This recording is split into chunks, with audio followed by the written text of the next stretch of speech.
Ah, there we go. Hey, we are live. Stephen Oliver again. I am joined by James Pollard. James, I've been very much looking forward to this. As I mentioned before we started recording, we should have started recording earlier, is I've been cyber stalking you for a couple of years now, probably. Um, I've got your newsletter. I've been a subscriber to your newsletter and following not everything you do, but quite a few of the things you do. But give us a little bit of your background. You and I were just talking. You're in Philadelphia. Do I have that right? You're up in the Northeast. So I'm in Delaware. My Delaware. LinkedIn profile says Greater Philadelphia because There you you go. only have two choices. Yeah, You have Dover in Delaware, and then you there have you go. Greater Philadelphia. So I chose one that's more accurate. Yeah, there you go. There you go. And you were telling me you got into marketing first through the family business, and through financial services and the family business. Let's unpack that a little bit and just give everybody a thumbnail of your background. So long story short is I've always had an interest in two things, psychology, well, three things really, psychology, marketing, and personal finance. Mhm. I started doing marketing on my own as a teenager because I wanted to make money. And quite frankly, like my mom wouldn't give me the money. That's kind Yep, of what yep, happens. You're like, hey, yep. Sure. if you won't give me the money, then I got to earn it myself. And I mean, I You bet. thank God every single day that she did that because it led me down this path. So started marketing. I was doing it at Google AdSense. If anybody knows what that Yep. is back in the day, it's not even called AdSense anymore. It's called Google Ads. Did Mhm. that, did some more things, went to college, started a little personal finance company, then went back to a family business in the casino industry. For people who listen to like the podcast that I have, they've heard me talk about that before. Yeah. Did that, then wanted to go into the financial services industry because the casino wasn't really satisfying the psychology, personal finance, or marketing desire Sure. all together. Yeah. Well, then when I started in that industry and started talking to financial advisors and financial planners, because I was talking about my background and all the marketing stuff that I had been doing for almost 10 years at that point, they said, well, why don't you just show us this and this and this? And I was like, oh, okay. And then the advisor coach was born because I was like, I should probably take this show on the road. Mhm. And being money motivated, of course, I have no problem sharing this. I mean, I made a lot of money doing that. And it's just, quite frankly, I could make more money doing that and running the businesses that I had started at that point. Mhm. So I did that. The advisor coach was started. Then I was like, I don't really like the coaching thing. And the Mhm. reason I didn't like the coaching thing is because I was repeating myself constantly.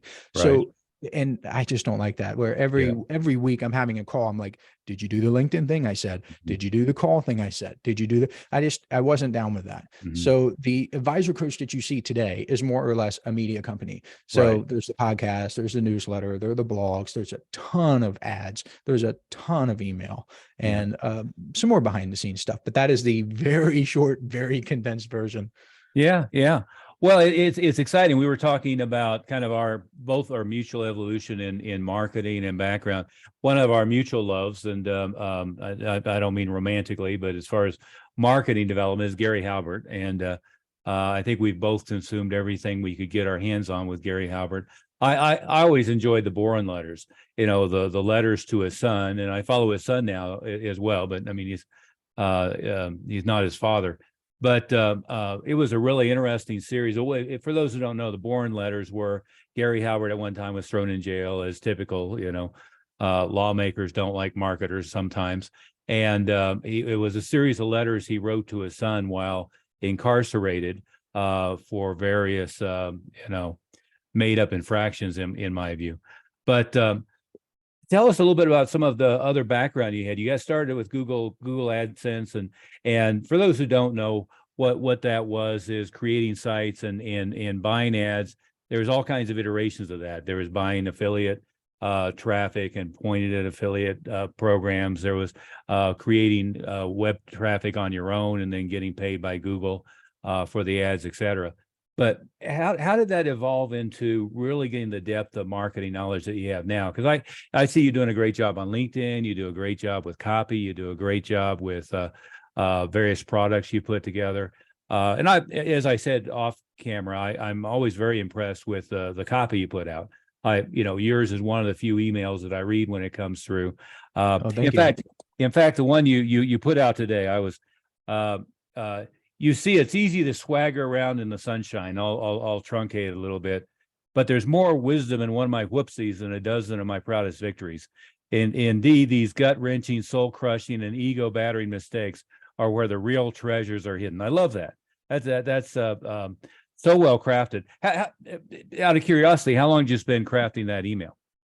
That particular email, I can tell you because I wrote it today. Yeah, there you go. So, and I track everything I do. Yeah. So I wrote that from, let's see, I wrote that from 9:46 a.m. to 10:30 a.m. So that was 44 minutes. That's Yeah. exceptionally long. That is way longer than I normally take on an email. But this Yeah. particular one, the subject line was long rambling email. So Sure. it's a Friday and I'm just taking it easy. Yeah. And this is Yeah. kind of what I enjoy to do.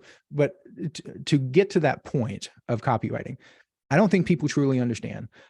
I have spent a long time in just studying everything I get my hands on. The Gary Halbert stuff, Gary Bensavenga. I've been through his program many times. Ben Settle, Matt Fury, just you name it. Dan Kennedy for sure. Yeah. Absolutely. Yeah. Russell Brunson to a lesser extent. Yeah. I mean, I have so many names that John Carlton. I mean, it's just ridiculous. I've I love consumed, John. consumed and consumed and consumed. And eventually you start to, speaking of Gary Halbert, I think Gary Halbert gave this advice in the Boron letters. I could be wrong, but he talked about handwriting advertisements. And I did that. And because I was too stupid to know any better, I figured if he did it and he recommends it, I got to do it. I'm a very coachable person. So I did that. And lo and behold, I started thinking in copy and speaking in copy. Like even if I'm talking, as I'm talking to you right now, I'm probably using some of the same phrases and the mannerisms and the rhythms that I would use when actually writing. So I can't really separate myself from that process anymore. And it's unfortunate because it's hard for me to teach copywriting specifically because there are so many things that I miss simply because I've been involved in that world so long. I mean, written so much. Well, it's the way I heard it described is the cycle of learning is you go from unconscious incompetence, which is where most people start.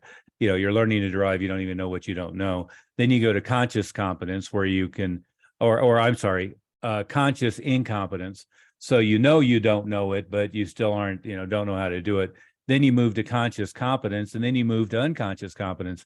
And my background is in martial arts and martial arts education mostly, and I always had to train the instructors. The highest talent athletes were not necessarily very good teachers because they didn't know what they were doing. You had to always keep them in that conscious competence level where they understood what they were doing, they understood the movement, they understood how to describe it, they understood the application. Because at the higher level, it's again, you mentioned Brady as a football player a minute ago, is I don't know if he'd make a good coach or not, but he may well not. It's one thing to have accomplished at a super high level. It's something else to be able to remember the process and really break it down and then share it with somebody else. It's a very different thing, and I'm sure you would agree.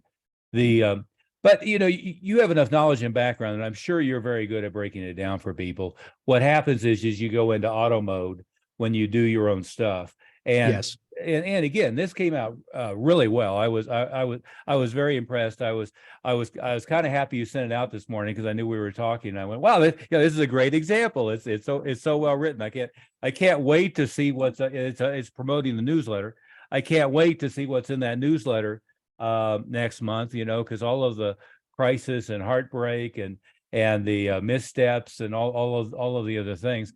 And that's I don't know if we stole it from Halbert or from Jay Abraham, but a damaging admission is one of the most powerful ways to build credibility, right? And that's what I see with the guru sect that go around. Most of the guru sect in the financial industry seem to be people who got birthed in big companies, and therefore got birthed in a situation where they feel like they can't do anything. So they're not very creative. But one of the biggest challenges I see with the gurus is they try to pretend the world is all roses and flowers and that they've never done anything wrong and they've never had mistakes. And like you said, I've learned most from my crashes and failures and disasters, way more than the stuff that worked. Absolutely. And one of the things that allows me to still teach at a relatively high level, I don't do the coaching anymore. I don't really have any desire to. But one of the things that really helps me is just having mountains of data. So when financial advisors ask me questions, I keep those. I don't just delete them. I have a little separate file. I keep them. And if I get one question, then it stays on my mind. I answer it. I move on. If I get 10, I start to think, wow, maybe this is a really pressing problem. And if I get 100, I'm like, wow, I need to definitely address this for sure and talk about it. So that kind of keeps me in touch to like, what are people actually thinking? What do they want? Am I too far ahead? Am I not far enough? So I'm so thankful that I have that data. If email didn't exist, I wouldn't have that. If the internet didn't exist, I wouldn't have that. So I am more or less a product of that technology. And with damaging emissions, especially, this is like a marketing secret. So I'm speaking more or less as a marketer now. What's interesting is that conversions go up when you show vulnerability and when you have a damaging emission. The dark psychological reason for that is because when people read the vulnerability or the damaging emission, and you say something like, well, sometimes I can't even tie my shoes, or sometimes I definitely can't fix a car, but I can do this. When you say that, what people are really thinking, whether they know it consciously or not, is, well, I'm better than him. So if he can do it, I can do it. Yeah. And that is what is occurring. And people don't want to acknowledge that. There's a lot of more or less dark stuff in psychology and marketing and copywriting that people really don't want to address. And it's weird because when people say, I'm great, I make no mistakes, I excel all the time, they're really hurting themselves. They don't think they are, because they think they're hurting themselves by admitting flaws. And it's not like I'm saying, oh, say I'm terrible at financial planning. Obviously, you don't want to say that. Sure. But if you say something else, people can now relate to you and they're less intimidated. I did a survey, and I don't want to ramble on forever, but I think this is important for financial advisors who are listening. So I did a survey of consumers, because one of the things I do, I run Facebook ads, like I go through money like water on Facebook and LinkedIn and Twitter. So I ran a survey to consumers and I asked them, what is the number one reason that you do not reach out to a financial advisor? And I think this is actually going to be in the next Inner Circle issue in the bonus. They said intimidation. They're intimidated. So if that's the number one reason, I think advisors would be well served by consciously and actively reducing that intimidation. Like, what a concept. Well, and think of the right way to say this. I stole this characterization from Tim Ferriss, you know, the 4-hour work week. He talked about, what was it, the old fat bald guy in the BMW convertible. And I think of all financial advisors at this point as the guy in the JCPenney suit sitting behind the oak desk, you know, with no personality. And without creating a persona, you know, my son and I just went to see The Flash last night. And the thing that all the Marvel and DC superhero movies are great at is the backstory. And to a great extent, the difference between the really great characters and the less great characters are the depth of pain and the depth of one thing or another. And this movie deals, you know, 3 different versions of Batman, and then 2 different versions of the Flash, all dealing with the pain of mother and or both parents being murdered and how that shaped their character. But to a great extent, advisors seem like they're all this plastic figure, and there's no personality, there's no depth, there's no anything. The ones that I click with, and I've looked at thousands of their websites by now, you know, the guy who has pictures of his fly fishing trip, or the pictures of his car collection, or descriptions and conversations about clients and what they've accomplished. But the ones that are all just facts and figures and stats, it's just pathetic. I had an advisor, and I'm at the opposite end, where I do, you know, high level coaching with people, mostly, by the way, in group, not in one-on-one, because I understand I used to do. I had myself scheduled where I was doing 45 one-to-one calls per week, in a week. And the problem was, I tell them, is I was having 10 or 12 conversations, or 3 conversations 10 or 12 times each. You know, there was always 2 or 3 subjects, and I had it over and over and over again. And but where I was going with that is, advisors would be so much better to have a personality, right? To be polarizing to some extent. Doesn't have to be politically or religious or whatever, but it could be, depending upon what their target audience is. But to have a personality, to have hobbies, to share that, to wear it on their sleeves. Where I was going with that is, I had a couple of advisors with, I believe, Morgan Stanley. And I'm trying to get them to do email to their prospect and client list. And so they sent me the email, and it must have been written by 4 lawyers and 3 other compliance people and 2 PhDs in finance. And it was the most dry, boring, ridiculous, horrible crap ever in the history. And I'm like, nobody wants to read this. What the hell? And they're like, well, this is our approved, well, the corporate approved stuff isn't what you need to be doing. You need to be doing stuff that's not going to have compliance issues, but at the same time is personality laden, is interesting, is fun to read. Let's talk more about that. I mean, I think it's so important. One is regularity. I don't see you having any fear of emailing your list a lot. But number 2 is making it personal and engaging and in some way interesting. Well, I am by no means a compliance expert. However, I probably know more about the compliance process than most financial advisors, simply because I've just been hitting my head against the wall for so many years. Oh, sure. What I can say is, and I've had this conversation a lot with advisors, you're not making investment recommendations. You're not recommending ETFs, because there are certain podcasts where they say, oh, we recommend a broad-based index fund, but they can't give the ticker. I understand that. I get it. Totally get it. You can't say I'm investing in this thing. I know that. But when you show your personality, when you're having fun, does that mean that you have to give financial advice? No. Does that mean that you have to make a recommendation? No. One of the reasons that email marketing can work really well for financial advisors is because it gives them a chance to showcase their personality, and you don't have to do any of this. There have been financial advisors where they tell a story about how they invest personally. I'm like, no, don't do that. Talk about restaurants, talk about sports, talk about movies, talk about books. And when they finally get it, where if I say, look at your email autoresponder sequence, you have 10 of these emails in here. I want you to go through and I want you to get rid of every single thing that talks about money. They're like, oh, but that's what I do. It's like, people already know that you are a financial advisor. How did they get to your list? Oh, well, I have it on social media. I have it on my website. Exactly. What does your website say? Oh, my website says I'm a financial advisor serving nurses. Okay. So do you think that someone who opts in from your website is just going to have amnesia and forget that you're a financial advisor? Well, no. And it seems kind of silly. And obviously I'm not as crass as that, but it's frustrating sometimes. And they say, oh, well, they sign up from LinkedIn. Really? What does your LinkedIn headline say? Financial advisor at XYZ Wealth Management. If they're terrible, financial advisor serving this niche. If they're a little bit better, they can sprinkle it up. So they obviously know you're an advisor. Yeah. They know that's what you do. So you don't have to run into compliance issues. Now, I know that it's different companies have different little tweaks and things that they want to put in there. But as far as the actual content, if it's not about money, it's not about investments, it's not about recommendations, you should be okay. And what you talk about instead is you, your personality, your life, what you like to do, and your clients. Yeah. Yeah. And the same thing is true of testimonial and client feedback.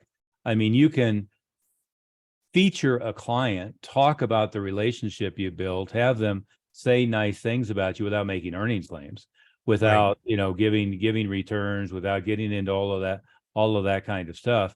And again, I think most advisors, especially in the big companies, are so cowed by compliance that they haven't really thought through what the real issues are, right? They haven't thought through that it's okay to communicate with prospects and clients. It's just not okay to make claims that aren't substantiated, to, put non-representative results up here, to have one testimonial that's, the top 1% of my client, outcomes, but not have a broader base. It's all of those things. And of course, across the spectrum, we know that's true. The Federal Trade Commission regulates that. Whether this is I was in franchising for many years, and it's a super regulated situation. But as long as you disclose what reality is and don't make it unrepresentative, then you're fine. But most of what I see with advisors, they just need to have a personality. They need to stake out a niche. They need to have a personality. They need to stand out. James, I haven't been doing it as much recently, but I went through a blitz where I listened to all of your podcasts. I don't know if I would say all. You've got a couple hundred of them or something like that. But you're still standing. That's amazing. Yeah. And I went through now a mutual friend, or I don't know if you know him, Dan Cuprell and a bunch of others. And every time I meet somebody whose podcast I've gone through, I already feel like I know them, right? It's like meeting a celebrity, because you've heard about their family, their kids, their background, their likes, their dislikes, their lifestyle, all of that kind of stuff. And that's where I think new media, whether it be social media, podcasting environment, YouTube, email, all of that is super effective for just creating a situation where they feel like they know you, they feel like they like you, they feel like they trust you. And again, it's the old sales matrix. People are going to first decide whether they like you or not, and then they're going to figure out whether they trust you or not, and then they're going to figure out whether the proposition you're making makes sense for them, and then they're going to figure out whether budgetarily it works for them or not. But people miss those first two steps. If I don't like and trust you, doesn't matter what else you're saying, or how great a closer you are, and anything else. I need to get better at that, because with the podcast, especially, I am very brusque. I go on rants, and a lot of times advisors will tell me, I hated you at first. And because it's just a style, it's just not for them. Sure. And my personality, I am an INTJ, which is very low on agreeableness. I don't play nice most of the time. I mean, I'm a nice person, like talking and enjoying conversation, or whatever, but I get to the point, right? I am very straightforward, and that's just how I operate. And I lean into my personality. That might be in the newsletter. That might be one of the mistakes, but they come around, they say, I realize that everything you're saying is true. You back up a lot of stuff. They don't say damaging emission, but they say that too. So they come around, and the podcast itself is very polarizing, and it was never meant to be that way. I guess I'm just a polarizing person. I never sat down and I said, this is what I'm going to do because it's a marketing strategy. I'm going to make people think this. And I mean, I've said some crazy stuff, and I've said stuff that I thought was tame and got, like, people lost their minds. But I've also said stuff like, if you're on the email list, you're reading emails. Not too long ago, I sent an email out that said, my wife thinks these financial advisors are smoking crack. And I really pushed it. I was like, I'm going to push it today. Nothing. Crickets. That email was just, no one said anything. There was no response. And I'm like, what do you people want? But that's how they, I don't know if that's helpful for anyone, but that's my experience. There was a great series of books. I'm gonna slip on his name here for a second, but it was all about using the Myers-Briggs personality temperament sorter and looking at high-level entrepreneurs and high-level achievement throughout history. And he was the co-founder of Chuck E. Cheese with Nolan Bushnell. I think I know who you're talking about, because he's from Naples. There you go. Yep. I've met him several times, heard him talk, one thing or another. Hopefully it'll come to me in a second. But I'm also an INTJ. Cool. For the top, half of 1% of the population or something like that. And I must admit, I've been at some level or another doing the coaching and so forth for about 40 years in a really organized, focused way since the late mid 90s. And I will say it the opposite. I am very intentionally in your face and polarizing. I tell people I'm an acquired taste, but I really want the ones who are going to click with me and really want to, have the others run away and tear as quickly as possible, to tell you the truth. And I think people miss that. Again, I keep talking to one of my, the way I got pulled back into the financial side was I was actually a client of his with Northwestern Mutual. But we keep having these conversations about, I don't want to offend anybody, and I want to, one thing or another. I'm like, no, you have things that are very interesting about you. You have very interesting hobbies. You have an interesting background, one thing or another. You should be talking about that. You have very clear political beliefs. If that's a niche you want to target, which it seems like all the clients that you click with are in that same category, why not?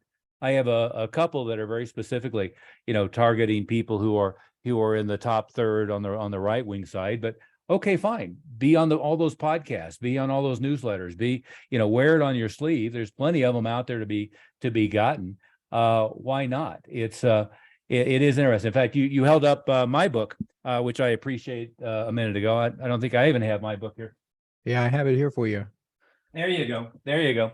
But I do tell people, if they want to get an idea of what my mindset is, just read the first couple of chapters, because it's very much in your face, wear it on your sleeve, be a personality and get out there and have people click with you or not. I think nothing is more effective than looking at, high level business leaders, whether it's in the public sector, in politics, or in business, is you really can't be super high profile without being very polarizing. People are either going to love you or hate you. The most powerful person in the world is president of the United States, which almost by definition has 40% of the population guaranteed to hate him at any one time. And sometimes 50, 60%, depends on how they come across. But, that's certainly an example of, you're better off to work with people you're going to love working with, and you're better off to attract the people that you're really going to enjoy. And then you're better off to repel the ones that are not going to be a good fit for you. It's funny that you mentioned that, and we can go there if you would like to talk about it, because there is something that people will say, oh, well, he's experimenting with this. I'm absolutely not experimenting with it. This is something that, so in August, late August, early September of 2022, I essentially came out of the Christian closet. Mm-hmm. And I'm not the type of person who pushes religion on people. I really don't care what people do. Right. I really don't. That's the INTJ again. Yeah. I legitimately don't care. I can talk to people about it if they're interested in hearing more, but I started explaining, I was setting up the advisor coach in these examples that I gave according to Christian principles. Yeah. And I started saying, well, I'm going to do this. I'm going to do this. These are all biblically based. Mm-hmm. And people, what I noticed was, because I've been emailing for years at this point, and I've had relationships with a lot of different financial advisors, the ones who claimed to be the most open-minded and the most tolerant, and I see these people, I see them on social media where they claim tolerance, they claim open mind, they went bonkers. And they burned the bridges with me. They called me every name in the book. And I was like, what happened to that open-minded stuff? Yeah, and it was a rude awakening for me. And that's where I was like, you know what? Okay. So I started going into, again, this is the businessman speaking, went into my shopping cart provider and went by every person who called me these things and responded back, oh, fairy tale book, can't believe you do this. I thought you were an intellectual. And I was like, wow, this is hardcore. Yeah. And went one by one and put them in the shopping cart. Zero purchases. Oh, yeah. Zero, ever for years, nothing. And so I was like, okay, I'm going to start talking more about this. And I'm still, I don't want to say walking on eggshells. I'm still tiptoeing a little bit where I'll say, look, I really don't care. And it's not just a marketing thing. I legitimately don't care. I recommend that people read everything, the Holy Quran, the Bible, read stuff by Lao Tzu, the Art of War, like read it all. I want you to read it. I want you to understand worldly wisdom, but it's just that me personally, I picked this one to study in depth. And I believe that it is just a source of wisdom that I can apply to business. One of the emails that I have planned to come out in the near future is financial planning unbiblical? And there's a part in James, so James chapter 4, where there's a section where he talks about, like, don't go into a town and say that we're going to have this profit, and basically plan for the future. And an advisor asked me, hey, I came across this verse, well, it's 3 verses in James where planning for the future appears to be unbiblical. And I'm like, no, this is where I can help people. Because here, this financial advisor's confidence may have been shattered because he, a fellow Christian, and he is reading this stuff, and he now he could have believed that planning for the future and financial planning and retirement planning is unbiblical. I was like, no, hold your horses. What he's actually saying is that you need flexibility. And that's exactly what financial planners provide. So when I tell him that, and I'm like, you don't know the future. You can't plan for 30 years and you know what's going to happen in year 29, day 400 or day 200. It just doesn't work that way. But if you have flexibility built in, meaning you have disability insurance, you have life insurance, if the worst happens, then you're protected. That is 100% in line with biblical principles. Sure. And by me sharing that with him, that's better than any marketing advice I can give him, because now it resonates with his core, that he knows that his whole identity, if he is wrapped up in Christianity, he knows that it is 100% aligned with his career.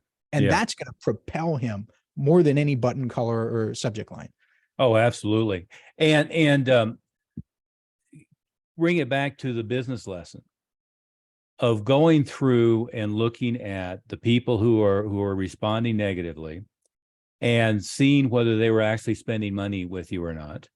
And again, people who aren't spending money with you, aren't engaging, aren't doing the things that you want them to do, are the ones you don't want on your list. The Right. goal is not a big list. The goal is a responsive list. The goal is Totally. a list of people who click with you. And whether it was they had already sensed that you were thinking differently than they were, or whether they were just not good buyers to begin with, doesn't really matter in the scheme of things. What matters is you manage to flush out the non-buyers and really make rabid fans of the buyers. And Right. that's the important part. And you're much better off with and again, stealing from Gary Halbert, Gary's famous, if you had one advantage, if you had a burger stand and at the corner, or a fast food stand, what would be the one advantage you'd have? And people come up with different cuisines and so forth. It's like, no, I'd want a starving crowd, right? That's the deal. You want a crowd that's starving for the message that you're looking for. But then it media, I'll steal from Dan Kennedy, message media market. You want to make sure that the message is targeted at the right audience. So, if you were in San Francisco, you could be who you are and find a rabid following, and you could be the opposite and find a rabid following. But you've got to go search out the right group. You don't want to be on the opposite end of that spectrum and trying to market to the big churches, in California. You want to be really targeting the audience well. And I think people miss that, is whether it's Facebook and the other social media platforms, of course, are genius at collecting lists and matching the message with the market and really watching the nuance of that. And to some extent, they've taken away some of our flexibility recently, right?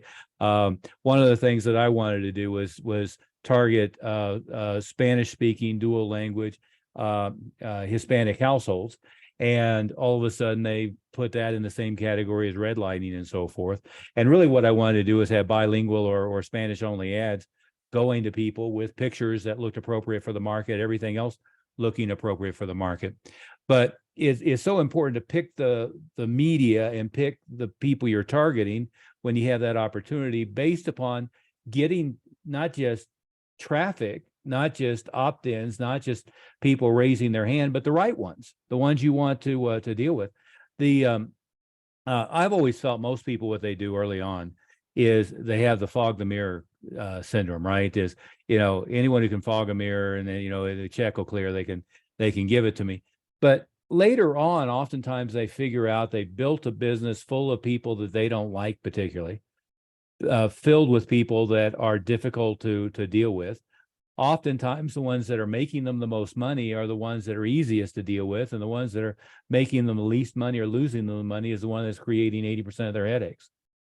Absolutely. And I think it's kind of funny / sad, not like haha funny, but ooh, you shouldn't do that funny. Yeah. There are certain people who will try to mimic the business model of like the Inner Circle newsletter. Yeah. And what they don't see is that I'm not designing it for maximum profitability. Right. If I were designing it that way, it would have a money back guarantee. Yeah. It would have fewer bonuses actually, Mhm. because the bonuses are overwhelming. That's a Yeah, bad sure. marketing strategy. Yeah. The headline would be a little bit different. The ads would be a little bit different. They Mhm. wouldn't repel as hard. Now, repulsion is necessary, but I take it a little too far. But the reason is I genuinely want the right people. Right. I could get a lot more subscribers. I could, and it's not like I don't. I mean, I run ads all the time, but Sure. it's not designed that for every single person to come through. Mhm. And I have seen people in other industries will basically take that kind of approach. I'm like, well, is that your goal? Do you have the same goal as I do? Because Yeah. if you don't, then this is probably not going to work for you. And there's a lot of stuff behind the scenes that people don't really see. You brought up the podcast thing earlier. Yeah. You were listening to the show. Yeah. I had this conversation with producer Jonathan Rivera about a week ago, maybe 10 days ago. And I was asking him, well, what do you think the magic is of podcasting? And he said, you eventually cross a threshold where people now feel like they know you. And Yeah. I've told advisors for a long time, I was like, don't try to start a podcast unless you're committed to 100 episodes, Sure. because something magical happens. And maybe it's not 100. I don't know. That's a completely arbitrary number. The Yeah. point is Most podcasts don't get past 3 episodes You and bet. very few get past 10. Well, let's Yeah. do the math here. Let's say that you have 30-minute episodes and you have 10 of them. Well, that's 5 hours. That's great. That's a wonderful relationship that you could build with someone, and you can absolutely establish trust, credibility, and rapport in 10 hours, or 5 hours. However, let's say you have 100. Yeah. That means a person has spent more than 2 entire days with you, listening with you or to you, and learning with you, and having a what's it called? Like a something, there's a word for it, a relationship with you. Right. It's like a one-way, like a TV Sure. media Sure. relationship. Yeah. And it's extraordinarily powerful, and it can't really be matched elsewhere. I think I don't know if you know Dave D, but he was, part of the Dan Kennedy company for many years, and I continue to work with him. And he made a comment the other day, which made a lot of sense to me, is I think most people do the podcast thinking they're going to do a podcast and get a flood of customers, Yes. because they're going to go discover the podcast and all of a sudden they're going to come back. Well, it is true that it's a useful marketing tool done the right way. But his description I thought was really good. As he said, it's one more way for them, once they find you, to keep in touch and be, for you to be dripping on them. And that's the way I feel about YouTube as well. It's, they're not going to watch a video and all of a sudden they're spending $30,000 a year with me. But what I find with my clients I've been working with now for years, sometimes I did a poll. I had 30 of them together the other day, and I did a poll and I said, how long were you paying attention to my stuff before you ever started working with me? And one of them said 7 years, one of them said 9 years, one of them said 3 years. Now it's kind of discouraging. I'd much rather run a Facebook ad, have a slick sales letter, and all of a sudden they're paying me top dollar. But probably the average was 2 or 3 years. One of them, I got him to say it on video finally, but it took forever. He said, well, I came across you and I thought you were an asshole. And then that's right. I talked to my friends about you and they told me you were an asshole. But then I showed up for one of your webinars and I just tried what you said and I made an extra $60,000. So I figured out either if you're an asshole whose ideas work or you're not an asshole, but I might as well give it a shot anyway. Yes. I have this. That's exactly. Yep. Down like to the exact sequence. And that's creepy how that works. Yeah. There's got to be something there that I don't know enough about, because I've heard that a lot too. Oh yeah. Yeah.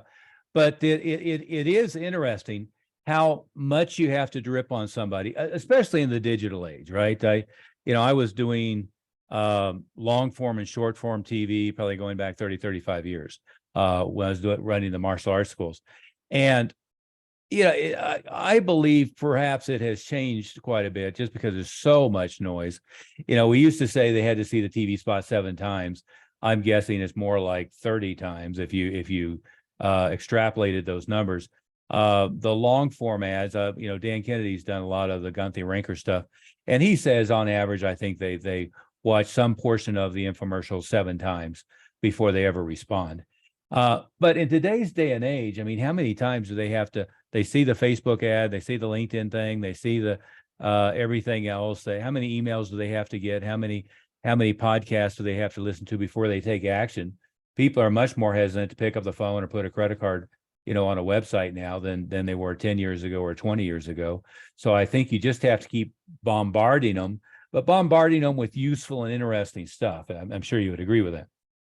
Yeah. So the most important thing I've ever discovered for financial advisors in marketing is something I call the multiple marketing strategies philosophy. It's not new. I didn't invent it. It's been around for a long time under different names, but it's basically using multiple mediums and multiple messages.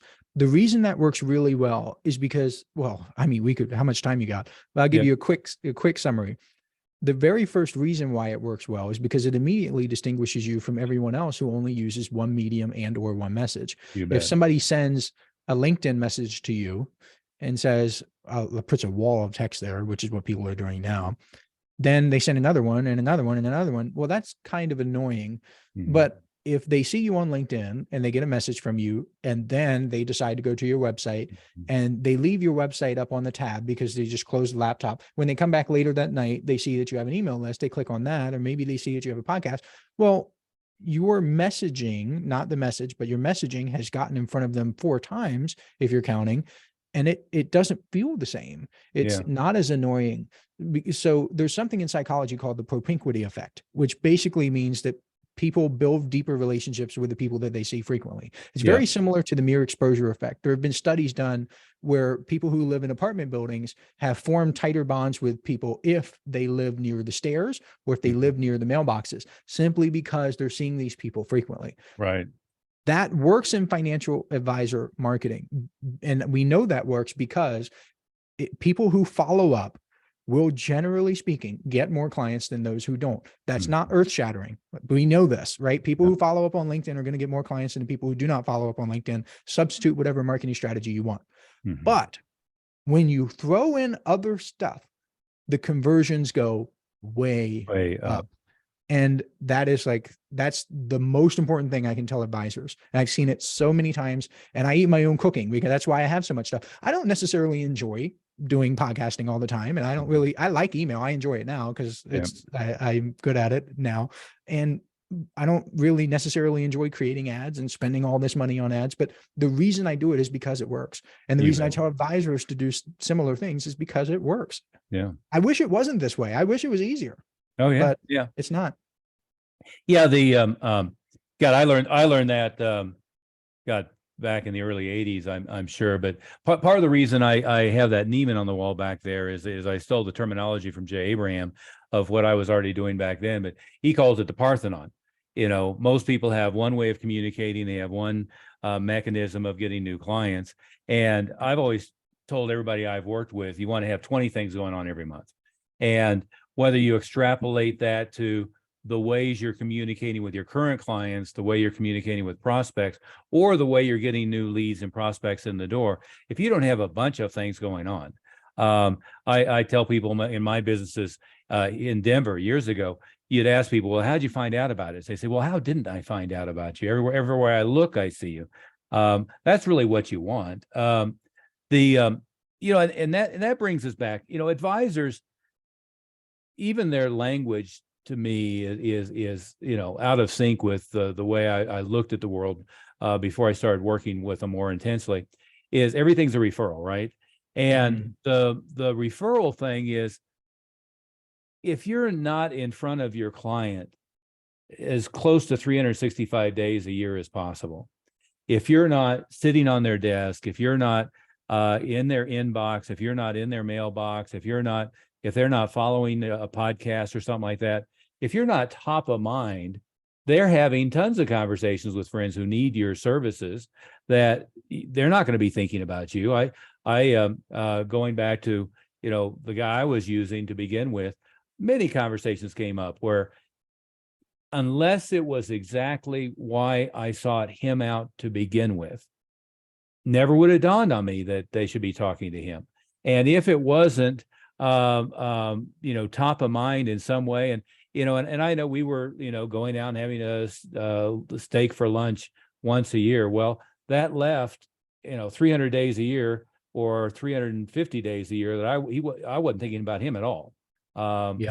And that's the other thing I see as far as referrals is, it seems to me the first way you get referrals is you educate your clients on your range of services. Number 2 is they like and trust you. And number 3 is you're constantly communicating with them in ways that are interesting so that you're top of mind. And then number 4 is, I always think, is pass along tools. If you do a book and they have a copy of your book to give to their friends, if you do reports and they have copies, if you do a live meeting or a webinar that their friends are invited to. But there's got to be some way, one, that it's easy for them to refer their friends, and number 2, that you're top of mind and in front of them constantly. It's almost like divine providence that we're talking about this, because literally last night I had dinner with someone, a friend of mine, who is expecting her first child. Mhm. Okay. And she takes these classes at this, I don't know what it's called. There's like a place, it's not a hospital, it's a place with nurses, and they birth babies, and Yeah. Yeah. they teach breastfeeding and all this other stuff. Right. Right. But so she signs up, she's not a marketer, so she doesn't understand that these are lead generation tools where they're Mhm. teaching these classes. And now I think it's like $50 or whatever. They have Right. a live portion and a Zoom portion, and she was telling me Mhm. all about it. Well, during the conversation, we started talking about like night nurses and Mhm. doulas for like the first 2 days or 2 weeks. And she was like, I really got to look, but there's none in this area. I can't really find anyone. I was like, oh, well, okay. So I start doing a little bit more research, because once I get home, I'm just like, there's got to be somebody, right? Mhm. Well, it's where she was taking her classes. And she had no idea. She had no clue that they offered this service that she needed, simply because they never put it in front of her. Yeah. Now, multiply her by, I think she said 12 couples. So 24, well, 12 couples, 24 people Mhm. were in the class with her. Let's Yeah. say they do 3 a week. That's 36. And $50 times 36 is a nice little income stream. Keep the lights on for the place. But how many of those people truly know that that they offer these services? You bet. And it's heartbreaking. And I want to share that story with advisors, because I see the same thing with them. It's just that the clients don't know. They Oh don't yeah. put it in front of them. And a lot of times the advisors shoot themselves in the feet again, and with the damaging emissions, Mhm. they're really harming themselves, and they think they're helping themselves. What they do is they will act very exclusive, and they will make the client feel as if he or she is getting this victory by becoming a client. And I have nothing against that. I think Yeah. there's a time and a place for that. But the downside of that is, now they believe that even if they referred, my friend doesn't have a chance because I am the one who secured this victory. Mhm. And that hurts the advisor. So if the advisor comes back and says, actually, if you have someone who you like to bring into the fold, they can use language like that, exclusive language. If Mhm. you would like to have them be part of the family too, then they can get referrals that way. But like that, the breastfeeding, nursing, baby place, they just Yeah. didn't know. Yeah. Yeah. And it is funny. I heard somebody else talking about that recently. I attributed, if I could remember, but a lot of your clients don't even know that you're accepting new clients. And the most interesting example I ever heard, and this was via Jay Abraham. I was at one of Jay Abraham's live events, and he had a dentist from Australia by the name of Patty Lund, and it was a completely different field, but it was all about 100% of his new client base came from referral, but all of the different pieces he put in place of what we want is we want clients just like you. And the hard thing that we have is screening for quality, and you're exactly what we enjoy working with and are successful with. And so what we have discovered is our clients know more people like them in almost all cases, and they've gotten a chance to pre-screen them for us, right? So he had this great language and scripting that just exploded the business. But that's exactly right. Um, and most people, I think all marketers, you said a minute ago, we don't realize how difficult the task is. And we don't, we tend to think that we're going to be top of mind. A story I tell personally is I had this dentist I was going to, and I liked the guy. He was good. I felt like I had good rapport with him. He was high quality, reasonably priced, whatever the criteria was at the time. And I swear to God, he just never communicated in any way. And I missed my appointment, for a 6-month or 12-month appointment. Figured out a couple months later, maybe I should go to the dentist. Couldn't for the life of me remember his name. Couldn't for the life of me figure out who he was. I kind of remembered where he was located, so I Googled dentists in that area, and there were a jillion of them. And he permanently lost me as a client, and I was a pretty valuable client, just because I wasn't getting the monthly newsletter or the daily email or the regular contact in some way, shape, or form. And I was privy to a survey that Northwestern Mutual did, and two of the interesting stats they came up with. I'm going to butcher the numbers, but it was something like 65% of people who have a financial advisor aren't particularly thrilled with their financial advisor, Oh, that's and brutal. and I think it was 30 to 35% of them were thinking about leaving at any given time.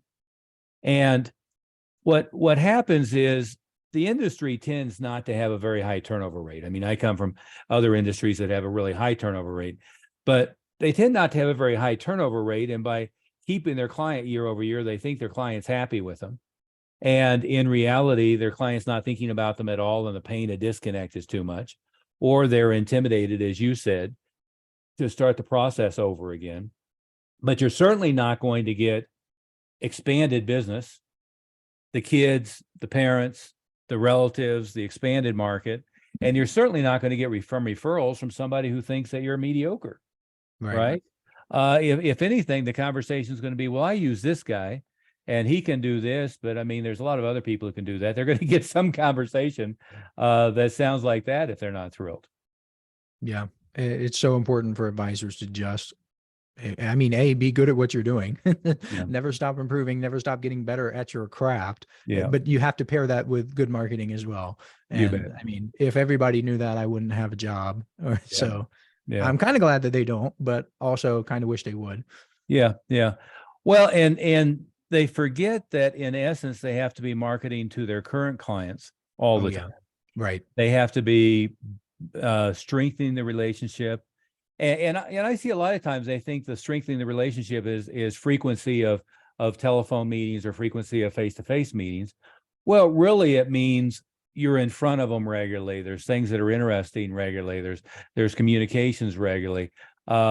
Everything from at one end, gifting, sending them flowers, sending them candy, sending them flowers to the hospital when the new baby is born, to the other end of a regular newsletter, regular email communications, regularly having a group Zoom Q&A, whatever it might be, but ways of just staying in touch and staying in front of them. Hey, we've been talking quite a while already. Let's go back to the really front end side. You're spending a fortune on Facebook and a fortune on LinkedIn, you said earlier. Tell us what your takeaways are on what's working for you, what works for the advisors that you've seen working. What are the places they should be focused? I hear over and over again, by the way, advisors tell me Facebook doesn't work. I know that not to be true. And it seems like I won't go there, but it seems like mostly what they're doing is cold contacting on LinkedIn and not using it very effectively. So this could be an entire podcast episode by itself, but I will. This could be a 1-week seminar. Yeah, absolutely. Yeah. I will tell the advisors, put your financial advisor hat on when you're doing marketing. What do you tell your clients? You tell them to diversify. Cool. You tell them to make risk-adjusted investments that are smart for them. Cool. And that's a concept that many advisors don't even understand. They don't understand that $1,000 invested into online ads, whether it's on Facebook or Twitter or LinkedIn or Google, you're not going to get an immediate return, but you're probably going to get a greater return than the stock market over the long term. If your business is solid, that means it has a better risk-adjusted return. But I digress.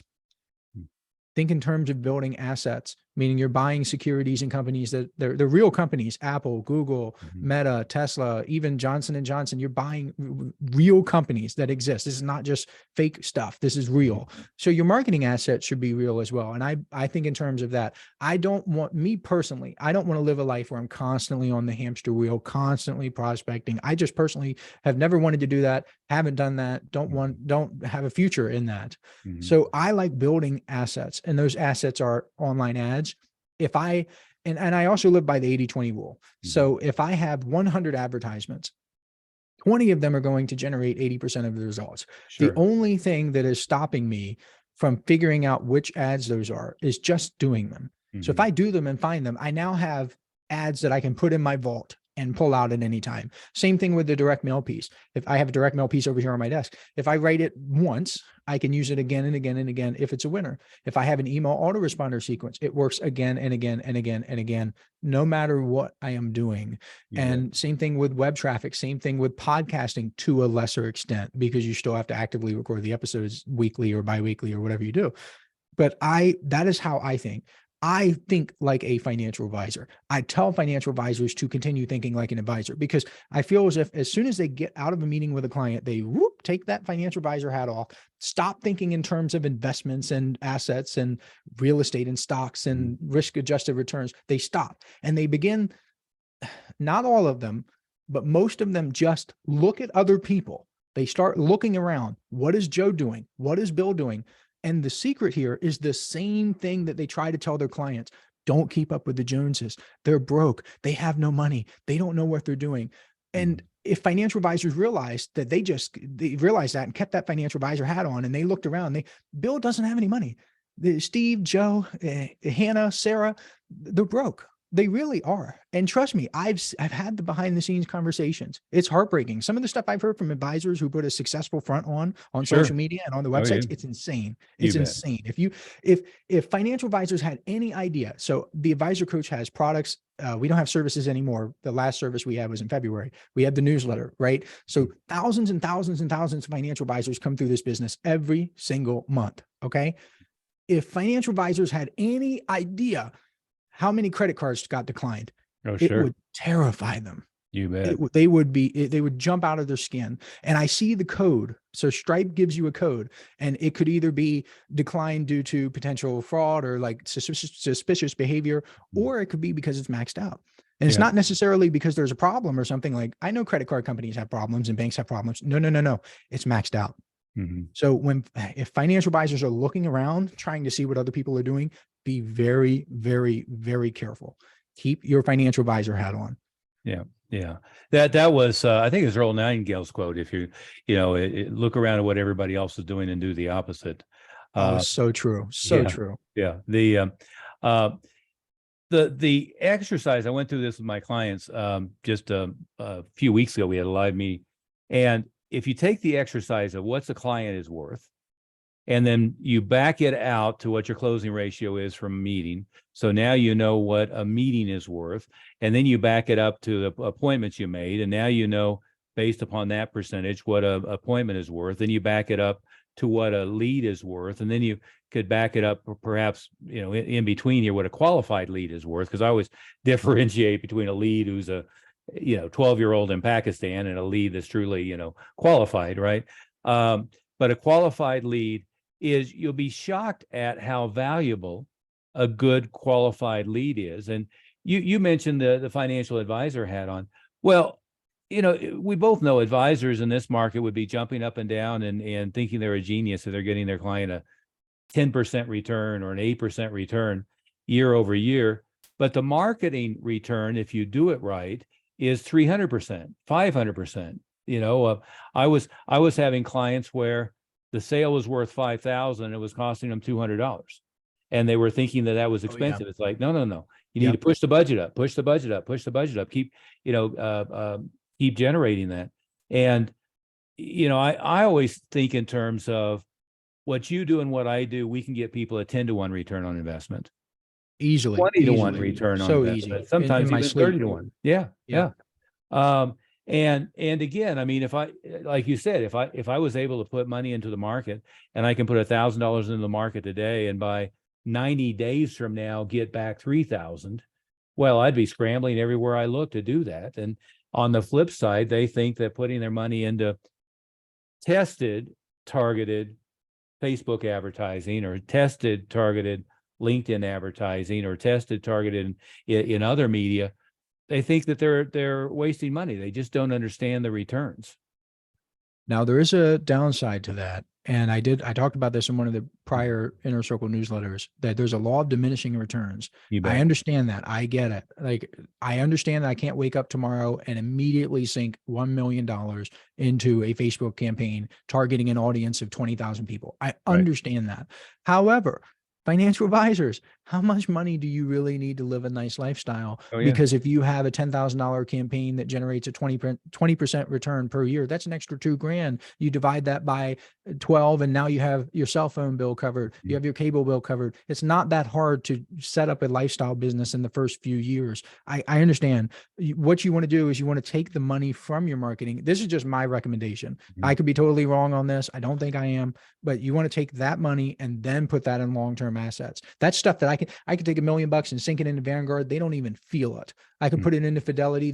It's like nothing happened. And I can get the 8% return from that. But the 8% return from that is $80,000. Well, now we're starting to talk. But in order to get to that, you have to siphon the money from your business. And in order to siphon the money from your business, you need to have business systems and marketing systems that will generate that return. I'm a relatively young guy, but if you start doing the math and you realize, okay, 20 years of marketing effort. He was a teenager at this point and not doing very well, maybe a couple $1,000s. And then he becomes an adult and he gets a real job. Okay, well, let's say that he had $10,000 and then you start doing the compound interest return. You're like, huh, he's never stopped building. That's very interesting. And you can achieve a lot of wealth relatively quickly if you have superior returns. But this could be a week-long seminar for sure, but you have to have the actual business systems and you have to know your numbers. The amount of financial advisors who can tell me what the S&P 500 was 2 weeks ago and can tell me what the maximum Roth IRA contribution was 10 years ago. They can tell me these things, but they can't tell me the cost per lead. It's disappointing and it's heartbreaking. And I don't mean that in a disparaging way. I really don't, because everybody has to start somewhere. But it's just what I really am telling people is that they have the gift. You have a gift of knowing numbers. You have a gift of thinking analytically. You have a gift of thinking logically. These are all wonderful traits that not everybody has, and you should feel blessed to have these traits. But now you got to apply them. That's the big secret. You have to take these gifts and use them. And you, like I said, keep the advisor hat on. I really mean that. You bet. You bet. Well, and going back to, your early experience with AdSense, is the genius of Google, the genius of Facebook, and the other evolving platforms are the ability to rapidly test. Correct. When I was doing 30-second spots on TV a lot, and long form, infomercial spots and newspaper, well, the testing cycle was super long and super expensive. Hell, if I put an ad in the yellow pages, if I bought a half page, it was going to cost me $8,000 a month or something like that. And I was going to have 12 months before I could change it. So we don't appreciate how effective the environment is now for testing, but then we don't take advantage of it as well. Facebook by its very definition, I feel like I'm really good at figuring out what ad's going to pull, what ad's going to pull, and I can't predict this picture or this picture. Who knows? You put it out there. This one. I chewed up the time to do an MBA years ago just because I wanted to do that. But the marketing professor really was, sharp. He wasn't just an academic. He'd been behind the Coors Silver Bullet campaign, the Passport Radar Detector, a number of others. And I remember I laid out all the ads I had done in front of him, and about a third of them were a very high-end, expensive ad agency. The rest of them I had done myself. And I say, Ron, which one do you like best? And he looked at them and pondered. He said, which one pulled best? This one. I love that one. Yeah. And that's the deal. I mean, it takes a day or two to figure out which Facebook ad is working better.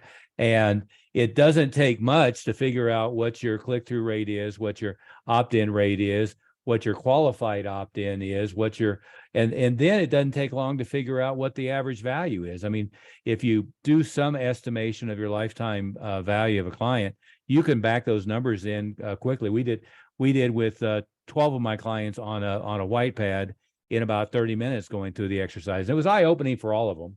All of them decided they should be spending more money in more different places because their client was so valuable, but they weren't really doing enough to attract them. Here's where the mindset shift. Yeah. Blooper. But the mindset shift for financial advisors with ads. Sometimes I will ask them, if your ads broke even, is that a success or not? They'll say, well, it depends. Correct. It does depend. Let's say that you spend $100,000 on online ads, and it could be a year. It doesn't have to be a month. You're not going crazy or anything. It could be a year, and you break even. Okay. That kind of sucks to break even on 100 grand. Well, what you can do is, remember the 80-20 rule. You're going to go back and you find the 20 ads that generated 80% of your results. But wait, you can take it a step further, because statistically speaking, and it's not going to be exact, but it'll be close, 4 of those ads should have generated 64% of your results. That means you can go back the next year, take more money because you broke even. You're going to take that money and you're going to put it in those 4 ads. Well, do you think you'll break even on year 2? Probably not.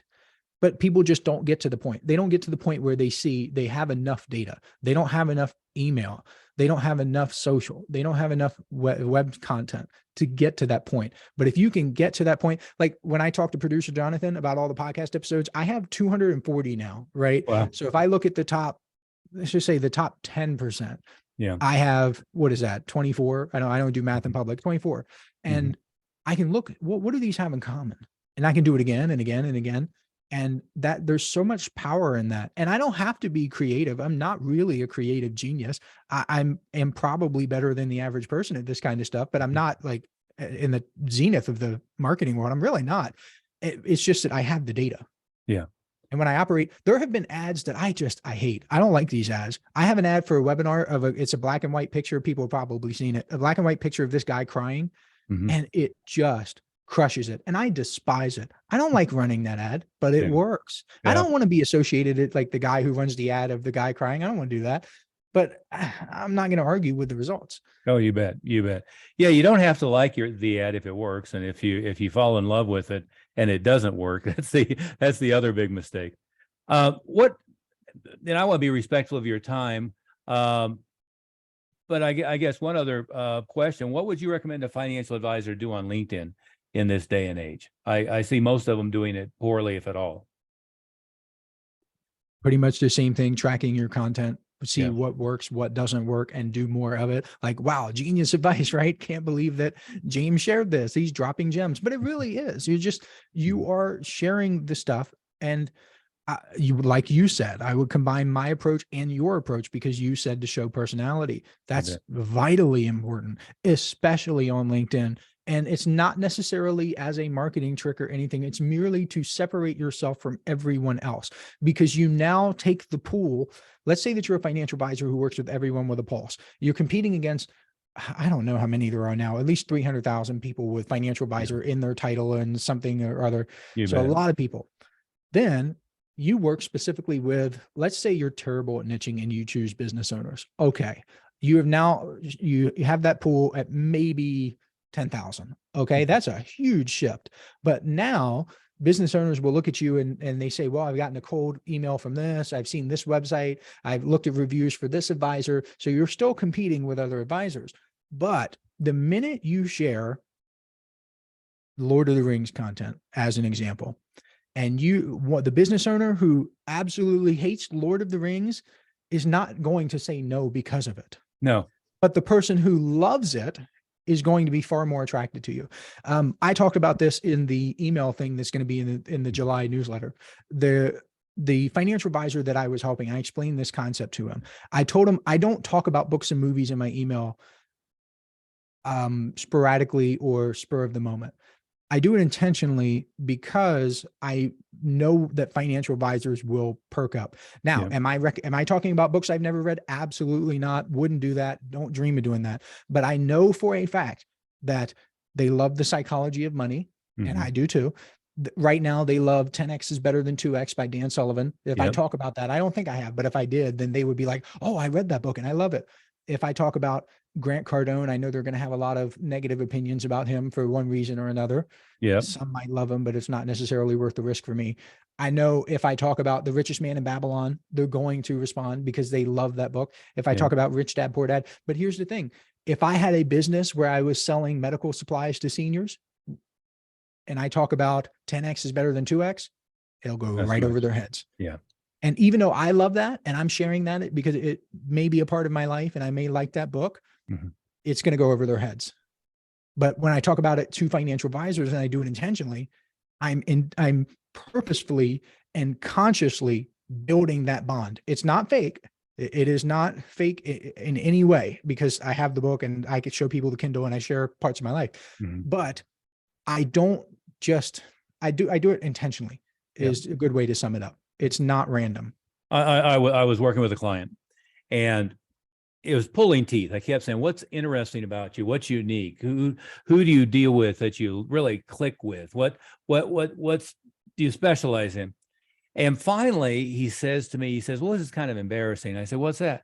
He goes, well, the whole other room in my house is all full of Star Wars stuff. I have pictures of me at Comic-Con in full costume and one thing or another. And I said, look, you're in the most popular science fiction movie series, et cetera, that's ever existed on the planet. I'm a Trek guy, I must say, but why don't you have the shelves behind your desk have the pictures of you with that? It's not going to turn anybody off. Some people are going to think it's geeky. Other people are going to think it's cool. People think, oh my God, him too. And by the way, there's a big universe of them that you can target. And by the way, the first Star Trek movie came out when I was a junior in high school, so it's a long age range. I mean, my son, who's just turned 15, over his bed he has the big Darth Vader lamp. So that's cool. you've got a wide range of age brackets that like that.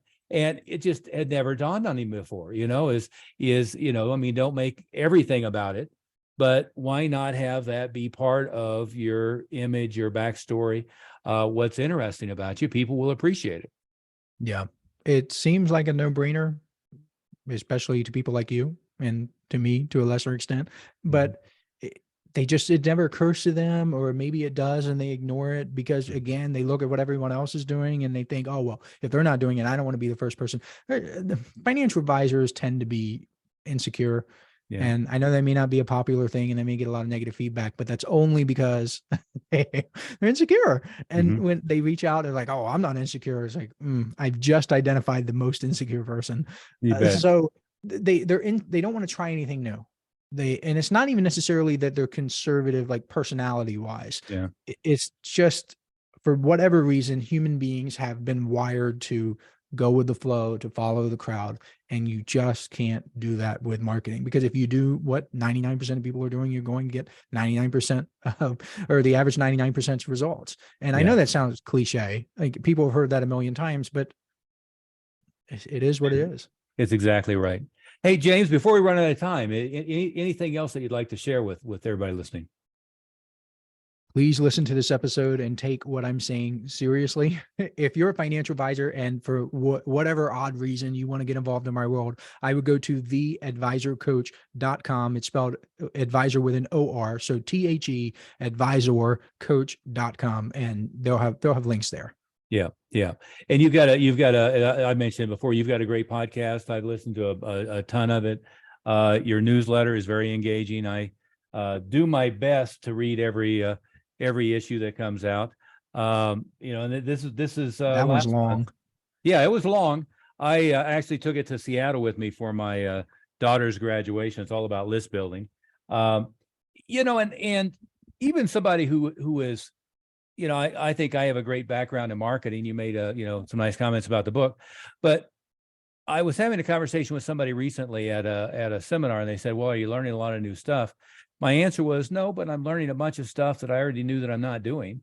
And oftentimes after a point, if you just go back your last 5 or 10 years and think of all the things that work that you stopped doing, or think of all the things that you learned that you never implemented, that's, to me, somebody who's, whether it's you're reading a newsletter or studying a program, or you're having somebody who on a broader basis in a mastermind or coaching environment, sooner or later, that's most of the benefit, is the prod to do the stuff that you should be doing, the reminder of things that you heard before but you never implemented, the reminder of things that you may have implemented before. I was talking to a client, and I said, well, what have you done to generate referrals? Have you done, client appreciation events, live events, anything like that? He said, oh yeah, I had a great event. Well, what was it? I have a friend who owns an art gallery. We did this great event at an art gallery. Everybody loved it. I got some great referrals from it. I said, great. When did you do that last? Well, it turned out he did it once. He did it 7 years before, never did it again. And his excuse was, well, that was a lot of hard work. I said, well, it was hard work the first time, still a little hard work the second time. By the third or fourth time, it's just a template. You just, do it. Why aren't you doing that once a year, twice a year? I'm not sure how often you can go back to that well, but if you did it spring and fall, maybe you did it spring and fall for a different group of people, you could be doing that regularly. And it's just, oh, here's this thing that worked. Why don't I do this? I guess I was too lazy or forgot about it. So I do have something that I would like to share with advisors. Go right ahead. Because there's a big difference between people who are starting out and learning the marketing stuff, and I applaud them for wanting to learn. Mm-hmm. But if an advisor is getting close to being a master in his or her craft, and I say that as someone who has studied copywriting and marketing for a long time, Mm-hmm. there's not really a course or a program that I can take today that will really teach me a lot of new things, because everything that is new was once old, and Sure. that sort of thing. Well, what has really changed my life in the past couple of years, and this might sound a little like esoteric, but it's studying ancient text, Mm-hmm. take like a math course or a logic course or a statistics course, because it activated new areas of my brain to further synthesize what I knew, the copywriting stuff, the marketing stuff, because your thinking can become so rigid. And especially as a creative person, I write a lot. I have the newsletter, I have the podcast. I'm writing, constantly creating. So the creative side of my brain has just been developed so well, and I'm thankful for that. But I haven't developed the other side of my brain as much. And there's an economics term. I don't really remember the economics term, but there's a productivity chart where you show how productive a company is or a country is based on its GDP. Right. When you introduce technology to that line, or the country or the company, whatever, the line goes up. It shifts up immediately. Think washing machines or refrigerators or computers. It's an immediate productivity boost from the technology. And I'm telling you that exposing yourself to other things, like in my case, learning mathematics a little bit more and digging deep into that, like, wow, that's really nerdy, but it activates a different part of my brain. And it's just like that economics concept where that tech moves my productivity. I feel as if I'm operating on a different planet, because I have learned these things and I've really studied. On the surface, they have nothing to do with marketing and business building, but it's just upgrading my human equipment, my brain, being able to process things so much faster, being able to put pieces together in ways that I wouldn't have imagined 10 years ago. It's so incredible. And it could be as simple as going to YouTube and searching Khan Academy and just going through the mathematics tutorials. And it might seem kind of boring, but you're just using a different part of your brain that you don't normally use. I know that might not have anything to do with marketing or on the surface, but it's been life-changing for sure. Well, and the other side of it, you said it several times, is really getting in depth into psychology and understanding how people are communicating, how they're thinking is extremely vital. A really good book along the lines of what you're talking about, not mathematics, but I don't know if you've read any of Jonathan Haidt's books, but he wrote a book called The Happiness Hypothesis. And what it was is he went through all the ancient texts. Is that the one with the elephant in the water? I think it is. I don't remember the cover, to tell you the truth, but the Happiness Hypothesis, and then the other one was yes, yeah, I think that's what got me started. Yeah, there you go. That's so cool. And there you go. That's it. Yep. And then the follow up to that was about politics and religion, and why good people can disagree about politics and religion, but it gives a really interesting chart about how all that works. And by understanding that, you start to understand how people are going to react, how they're going to respond to things, what their response is. The other one that I think is mandatory text is Cialdini's book, Influence, Science, and Practice. If a marketer hasn't read that one, or a financial advisor who wants to be effective with people, they really missed the boat on it. But hey, we've gone, I think, way over our allotted timeline. Again, your website is theadvisorcoach.com. The podcast is the Financial Advisor Marketing podcast. And then the newsletter is aptly named The Inner Circle, which I think is easily accessible, if I remember correctly, from your website. So I highly recommend any and all. And, in a sense, James, you and I are in competition, sort of. but the reality is, so what? I always think of it this way: is anybody who's a top 1% or a top 10%er, they're always looking for the slight edge, and they're always going to be learning from everybody who has something to teach them, either in parallel or in sequence. And where I ended up positioning myself is kind of the opposite of where you're at, only working with a small number of people at an elite level, and frankly, mostly in small group, because it just turned out to work better that way. I found when I was working individually with people, they'd say, "Oh yeah, well, you're a cross between Tony Robbins and Zig Ziglar. Of course, you can get away with that, but I could never do it." But you mentioned this earlier. If you're in a room, either physically or virtually, what you have a tendency to do is say, that guy isn't as smart as I am, and if he's doing that, I can do that. And that social proof, which, social proof that ideas work, but also social proof of they're no smarter than you are, really works in a powerful way. Yeah. Well, this has been awesome. I'm so honored again. Yeah, this is your book. I love this. Thank you so much for sending it to me. Extraordinary Marketing for Financial Advisors. And I don't really view it as competition, because like a lot of my products are low ticket anyway. If someone is honestly thinking, do I give Stephen money or do I give James $3.26 per day? Hey, by all means, hit the road. And Yeah. I mean that nicely. For both of us. Yes. Right. Yeah, that's exactly right. But this has been James, great. it has been great. I'm glad to meet you virtually, at least. Hopefully in person soon. I'll have to see if I have a reason to come back out east.